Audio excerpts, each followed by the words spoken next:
Welcome everybody to Galerie Ron Mandos. My name is Nick Major and I'm very pleased to present to you Isaac Julien. Isaac, welcome. We have here your fourth solo presentation, which is incredible. We're so thrilled to have you back here again with us with this beautiful presentation on a very specific figure, Frederick Douglass. Can you tell us a bit about him and his life and what inspired you to create this series? Well, Frederick Douglass, in some ways, needs no introduction, I guess, to American audiences. Right. But obviously, to European audiences, I think he is someone that needs a little introduction. So, Frederick Douglass, he was an abolitionist, a freedom fighter. He was also a great orator, very much influenced by Shakespeare. He was also a philosopher of photography. In fact, he was the most photographed man of the 19th century in the United States, more so than President Lincoln of the time. Wow. And he basically became famous because he wrote an autobiography of his life as a slave. And when it was released, he became so famous, actually, that he was really threatened with being re-enslaved because he was a fugitive slave. Anna Mary Douglass, his wife, which you see here in the photograph, was a freed black, and she was able to aid him in his freedom, escaping slavery. But he was someone who was a very important leader, very vocal, and at the time, to save his family and himself, he had to flee from America, and he came to England and made Scotland his kind of main home between sort of 1984, 87 kind of time. Mm-hmm.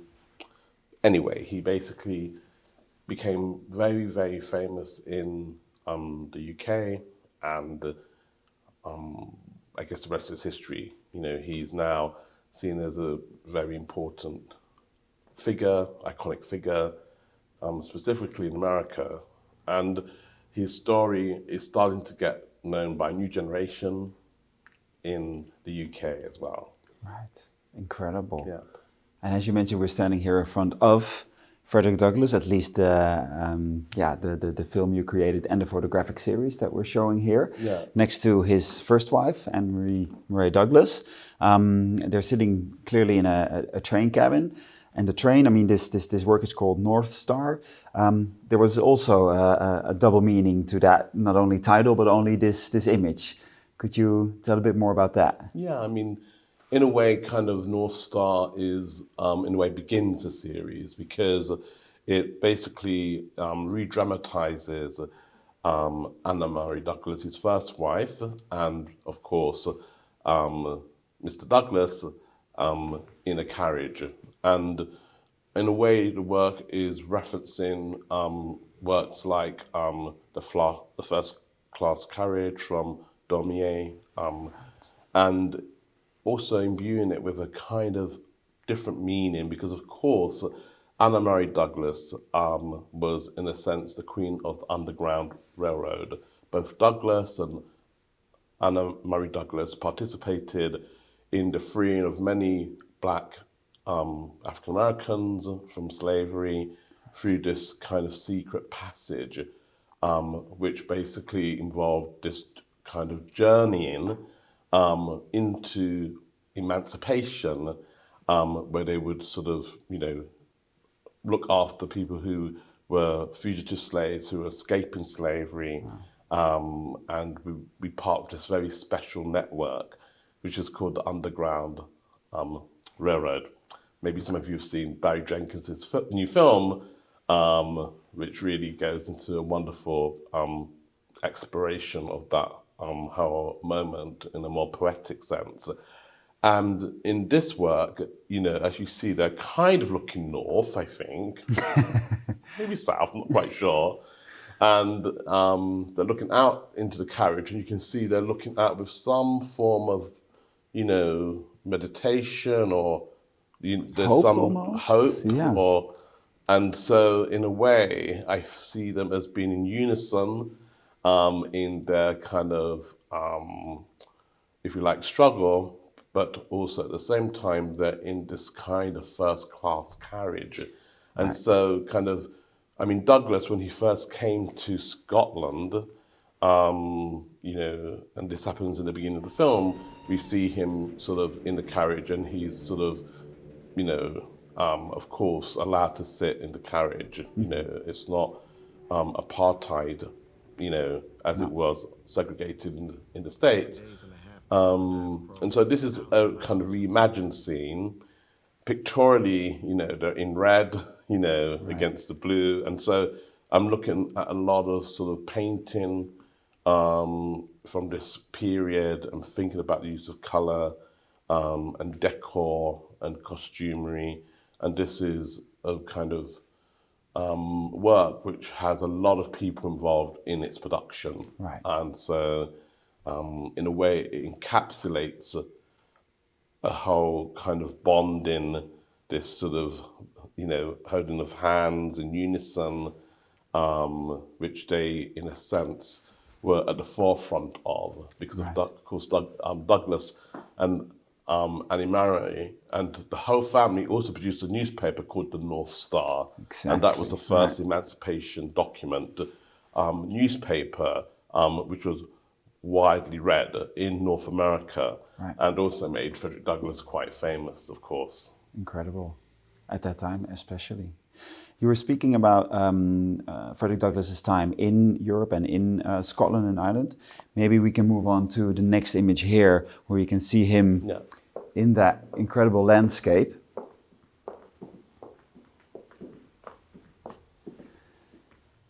So how important was his time in Europe and in Scotland?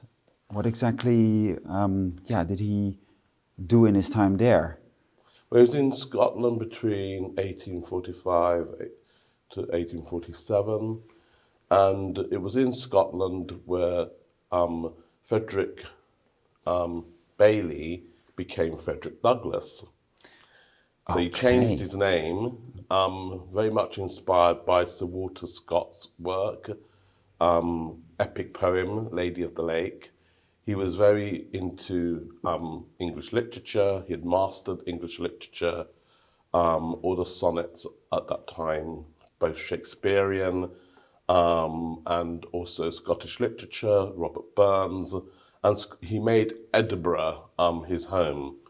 And this work, which is actually called Lessons of the Hour, is a pivotal work because it's a work where basically we see Douglas basically almost in his Quaker moment, because he's also embracing Quakerism and thinking about nature, thinking about it in relationship to animals. He had a very specific relationship, philosophical relationship to animals, which in a way came out of his relationship to slavery, where to a certain extent horses were treated better actually than actual slaves. And so in a way, at the same time, he really detested the ill treatment of animals, and horses in particular, which he had a particular bond with. And so this is at you know, the very famous location of Arthur's Seat in Edinburgh. So it's a very famous location, it's a very iconic location.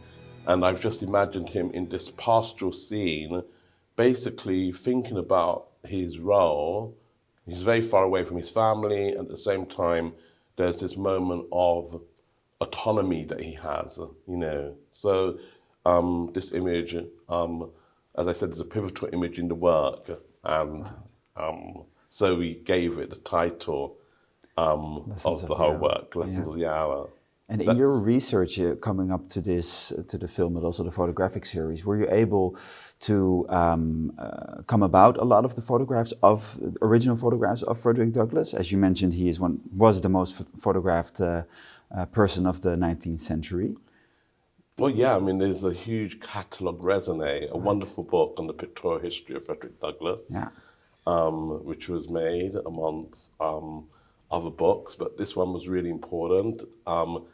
He never ever smiled in his relationship to the way that he was utilizing photography as both an art form, but also as a sort of, if you like, tool to repurpose the image of the African American away from the stereotypical representations which were amassed on the whole sort of field of repertoire of images which were being produced at that time. Right. So he was very much sort of, seeking agency in photography, and he saw photography as an emancipatory tool that would remodel the sort of ways in which sort of black people were being represented at that time. Yeah, and so photography for him was a very important, powerful art form towards emancipation. Yeah. Yeah. Speaking about photography and, of course, the role of portraiture in Frederick Douglass's work, that links us to the next installation that we have on photography with our very famous photographer as well.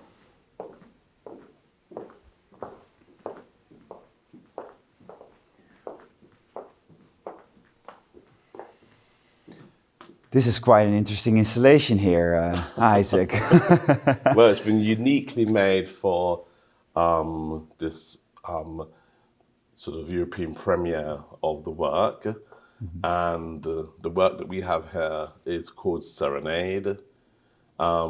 It has Frederick Douglass, of course, as the center of the image, and he's been flanked right and left by J.P. Ball, James Priestley Ball, who was a really important African-American photographer who was very important at the time, was also involved in the Underground Railroad, was an abolitionist, but he was an incredibly successful photographer. He even took photographs of people like Queen Victoria in England and Charles Dickens.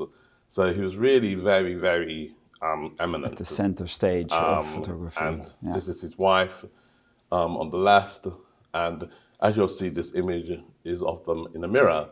And then you have like the frame. So it's all about the sort of self-representation of these figures. And it's presented here in this kind of presentation where we see several found images which are of the period, which are from my archive in the kind of research of the work. And it's behind or displayed on this Lina Babadi structure from 1961. Lina Babadi is another artist who I made a work with, more or less at the same time, who invented new ways of displaying works in museum context. And behind is this blue curtain, which links, of course, to his coat. Right. Of course, someone like Frederick Douglass was very sartorially kind of at the forefront of fashioning his image, and this use of colour becomes a kind of symbolic colour in relation to thinking about the blues, thinking about questions of mourning, and also sartorially it gives this kind of fin de siècle aspect to the installation, which has been especially done here for this presentation. Amazing. And as we will move on to the film in a bit, I think it's also interesting to see, not only in the film but also in this presentation, that you link the contemporary to the older scenes, and that is an important aspect in your work. You frame that, you reframe that, and that's what you're doing physically here, but also in the film. And how does that work for you in that sense? How important is that to you to express that in your work? in relationship to questions around time Exactly, and yeah. temporality. I'm really interested in linking the past to the present as a way of commenting on the future. Of course, when I made this work in 2019, it was sort of, if you like, before the whole Black Lives Matter incident. It was, in a way, thinking about these questions around equality and questions of civil liberties, and thinking about that in relationship to the histories which are part of the sort of Black diaspora. But I was also interested in Douglas as someone who was a kind of philosopher and great orator who was really interested in art and, you know, was someone at the forefront of so many things. And so it is so important to make that connection between the past, the present. well, I think it's really important to make the link between the past and the present because we're so imbued with these histories, even though we like to think of ourselves being in the 21st century, we still have a few 19th century predicaments, I think, that haunt us in the 21st century. So we're still in, I would say, the sort of, if you like, position of really trying to look and pay attention to these questions and to see that they have these historical linkage to the past, and perhaps they might even hold keys to us thinking about the future. And so this is obviously one of the themes in my works. Yeah. We are extremely proud, Isaac, to be able to present the single-screen version of Legends of the Hour, Frederick Douglass, for the first time, a world premiere. That is amazing. Before we walk into the video installation, we have one work, Rapture, really amazing work, just starting at the start of the film, where we see Frederick Douglass again in this seemingly beautifully romantic scene. What does this scene and work exactly mean in relation to the film? Well, this work is titled Rapture. In a sense, it encapsulates Frederick Douglass's observation of nature, his observing of Quaker kind of rituals of being one with nature, observing nature, being quiet with nature. And of course, it has a certain sublimity in terms of it being this kind of pictorial pastoral scene with the tree. But of course, these trees represent different kinds of histories, depending on who looks at them.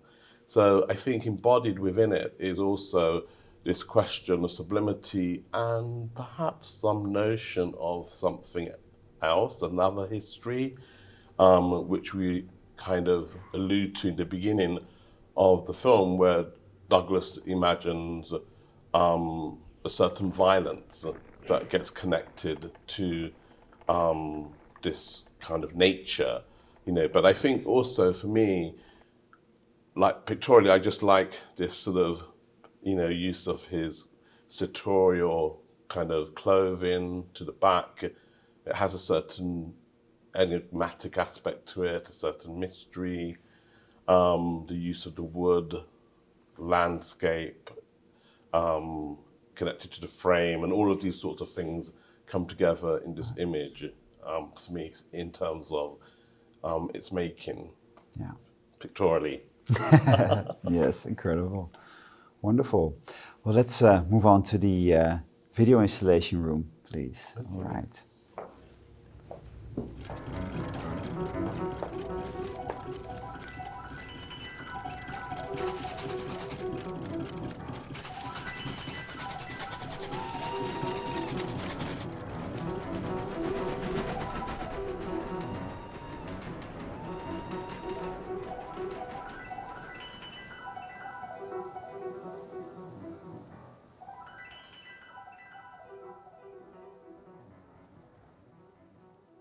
I am now, as you will perceive by the date of this letter, in old Scotland. Almost every hill, river, mountain, and lake of which has been made classic by the heroic deeds of her noble sons. Scarcely a stream or a hill that is not associated with some fierce and bloody conflict between liberty and slavery.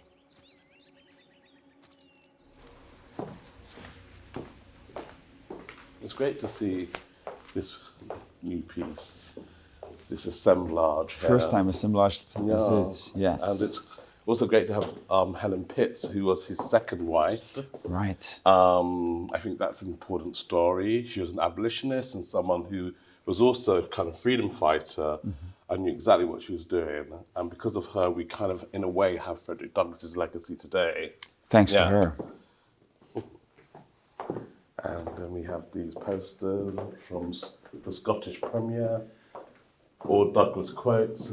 Instead of blue sky of America, I'm covered with soft grey fog. Amazing. Scotland is all ablaze of anti-slavery excitement. Right. And then we have, of course, to start a seer, which continues Douglas's relationship to horses in particular. Sure. So Isaac, here we have an installation of both photography and a film of one of your first projects, one of your first films from 1983, Who Killed Colin Roach. Also a premiere for the first time presented as such. What can you tell us about that first project and how important is that to you to show it here now?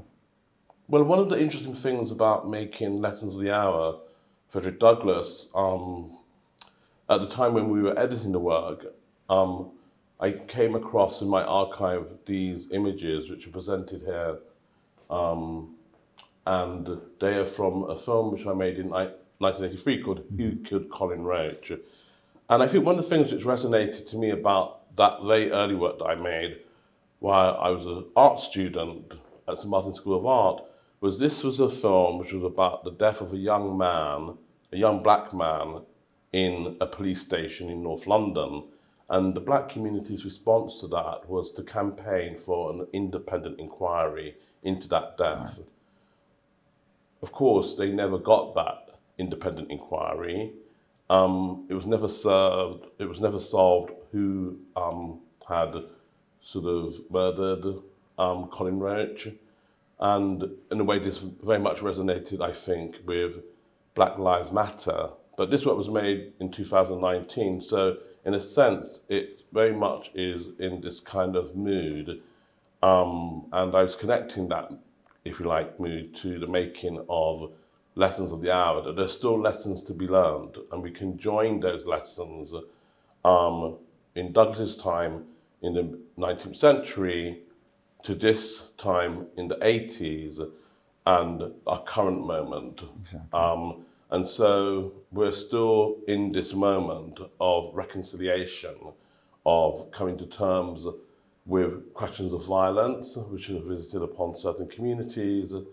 And in a way, this is both a kind of memorial to the fact that Mrs. Roach, who died this year, and her husband, who's no longer with us, in a way, kind of basically being kind of remembered in this work, along with this film, which is my first film that I made. And it just felt it was important to connect the two works. So I do see Lessons of the Hour and this work as being connected. But of course, it's a kind of different aesthetic. It's a very kind of, in a way, almost back to school, back to art school, you know.